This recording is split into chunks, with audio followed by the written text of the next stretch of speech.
film.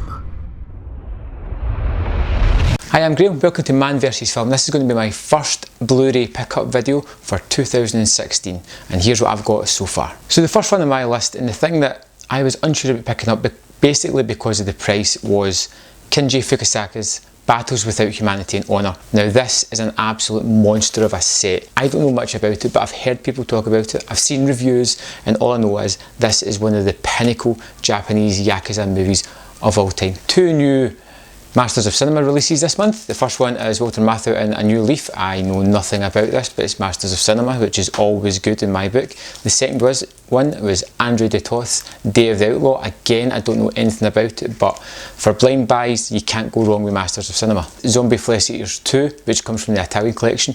A great collection of genre movies. If you haven't seen this collection before, check it out. I don't know anything about Zombie Flesh Eaters 2. I've seen the first one a couple of times. I picked that up a good few months ago, and I'm looking forward to getting stuck into this one. Another one I've picked up, and I'm unsure about this. I think I may have seen it years ago, and I just picked it up out of nostalgia more than anything, and that is Split Second.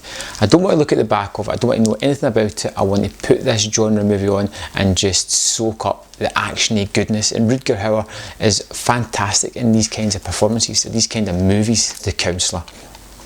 Again, I don't know much about it. I know it was written by Cormac McCarthy, and I know it's a kind of tale about desperate people doing desperate things, but you know what, I'm willing to give it a shot, especially as Ridley Scott directs it. This one I haven't seen before, or at least I don't remember seeing it, and that is The Funhouse. I picked this up when I was just in Blu-ray shopping at a great price, and I thought, I've got to have that. Mean Streets for £5, how can you not pick that up? And again, for some reason, it's a Scorsese movie that I can't remember seeing. I picked this up at a really cheap price, and I guess I'm just easily led when it comes to purchasing Blu-rays. In an Amazon Lightning sale, I managed to pick up The Exorcist 6-disc complete collection. Now, I've seen the first one, and I've seen the two cuts of the prequels, which I didn't really like. The first one's a masterpiece, we know that. The second and third one has some interesting reviews about it, and it's something that I want to check out, and I haven't checked out before. So I'm looking forward to giving them a spin at some point. Talking about horror movies, one that I generally hear bandied about as being a fantastic slasher movie. It's always in lists of people's favourites, and it's one that I've never seen. Now, I had to get this imported from America because there isn't a UK Blu-ray of it, and that is Stage Fright. Hopefully it's as good as the reviews make it out to be. The Perks of Being a Wallflower was a really cheap price, and I know people said it was a fantastic movie that just seems to get forgotten about, but at that price, how could I not pick it up? Frozen Planet. And BBC documentaries, especially in Blu-ray, look amazing. They're fantastic to watch. Gail Garcia Bernal was fantastic in this movie, and that is The Motorcycle Diaries. Everybody's got these blanks in their filmography, the movies they should have watched that they just never get round to watching, and a huge one for me was Gone with the Wind, but I managed to pick up this fantastic edition. Turbo Kid, if you haven't seen it, you can't really describe it. It says on the cover, Mad Max on a BMX, and that really does kind of cover it. It's a fantastic film with some ridiculously over-the-top gore, and Michael Ironside is the bad guy. It's a fantastic film and a great pickup. Ben Affleck's doing a fantastic job as a director, and his movie Argo was one of the highlights of the year it came out. I really like that. I really like The Town. You know, he's just doing really great work. I kind of liked Ender's Game when I saw it in the cinema, but I wasn't 100% a great fan of it, so it's something I'm willing to check out again. At £3, why, you know, how could I not pick it up? I remember in the late 80s catching these series of movies on TV and recording them and just loving the hell out of them, and that is Trancers, and I've managed to pick up the first one in Blu-ray. It is a great series of movies, except the last one, we won't talk about that. But Trancers is just fantastic. If you haven't heard of it, you should definitely search this out and pick it up.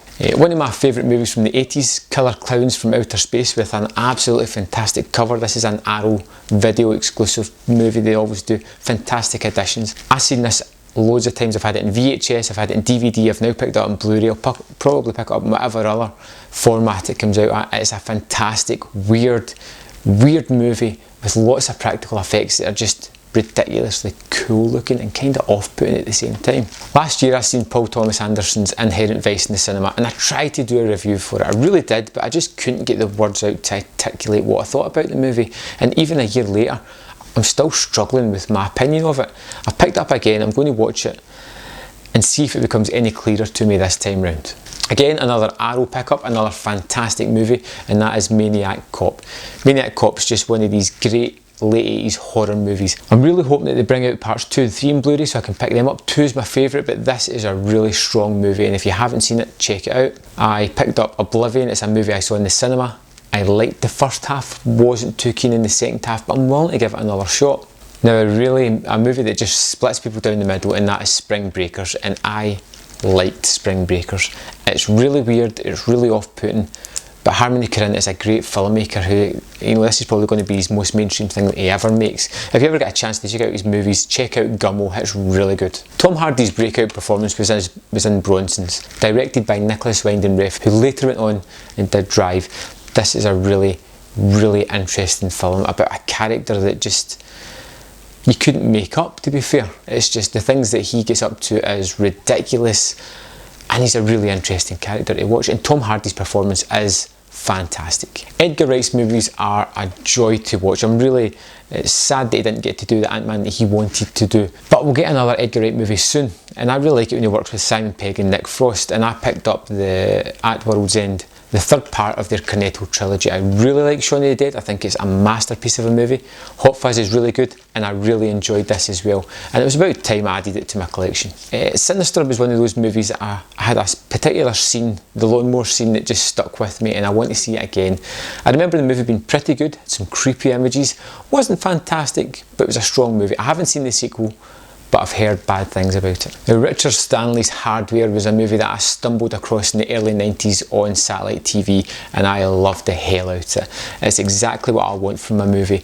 It's so late 80s, early 90s sci-fi horror type of thing. It's about an artist who has this part of a robot. She builds it into a sculpture. The sculpture comes alive and tries to kill her in her. As simple as that, it is fantastic. One of my favourite movies of last year, Part 5 in the Mission Impossible series, starring Tom Cruise and Rebecca Ferguson, Simon Pegg, Vin Rames. Like I said in my top 10, the 5th entry of a series shouldn't be this good, and it's so brilliant to watch, so energetic. Tom Cruise seems to have a new lease of life in these movies, and I can't wait to see what they're going to do with Part 6. Kurt Russell's the man. I love him in The Thing, Big Trouble in Little China, The Hateful Eight, Tombstone. He's done all these fantastic movies, and he was in Stargate, a movie that was really good and kicked off a TV series that, although it was good, was never as good as the movie. Also picked up Charles Band's Dolls, a movie about coloured dolls, surprisingly.